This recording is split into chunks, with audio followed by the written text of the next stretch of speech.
danh danh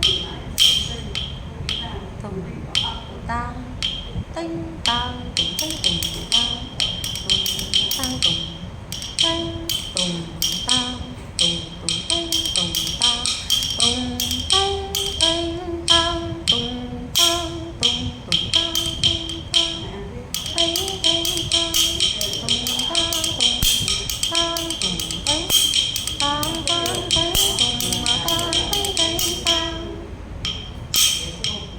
tung tung tánh tung tánh tung tung tung tung tung tánh tung tung tung tánh tung tánh tánh tung tung pi tung tang tánh tung tánh tang dây tung dây dây dây dây dây.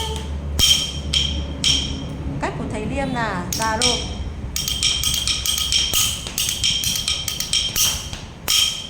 Đấy là khẩu 6.